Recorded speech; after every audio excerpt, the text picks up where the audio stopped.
Depuis le début du mois mars, un système dépressionnaire associé au cyclone Idai s'est signalé dans l'est de l'Afrique menaçant principalement le Mozambique et le Malawi.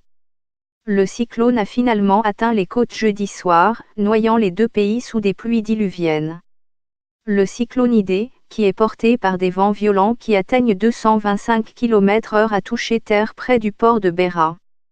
Les inondations font 66 morts au Mozambique, la Malawi et le Mozambique sous les eaux. Mozambique, évacuation des habitants après les intempéries. Météo France, qui surveille les territoires français dans l'océan Indien, a déclaré que Idai était un cyclone tropical extrêmement dangereux, avec une onde de tempête mortelle d'au moins 4 mètres le long de la côte et de 6 mètres près de l'embouchure de la rivière Pingve, à Beira.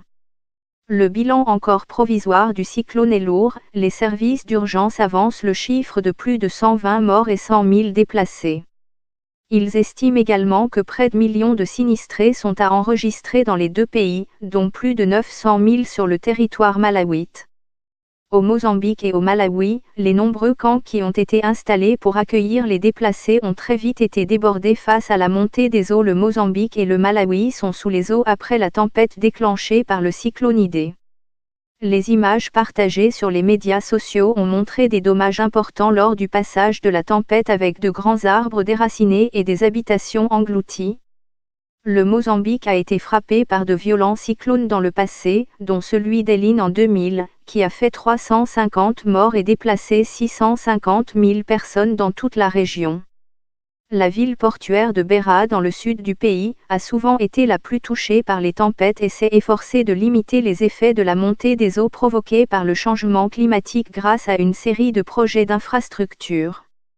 Le Fonds mondial pour la réduction des catastrophes et la résilience, une entité liée à la Banque mondiale et à l'ONU, soutient que le Mozambique est le troisième pays le plus à risque en Afrique en ce qui concerne les conditions climatiques extrêmes. Le gouvernement mozambicain a déjà fait état de près de 6 000 habitations détruites, 140 000 personnes sinistrées et plus d'une centaine de milliers d'hectares de récoltes inondées.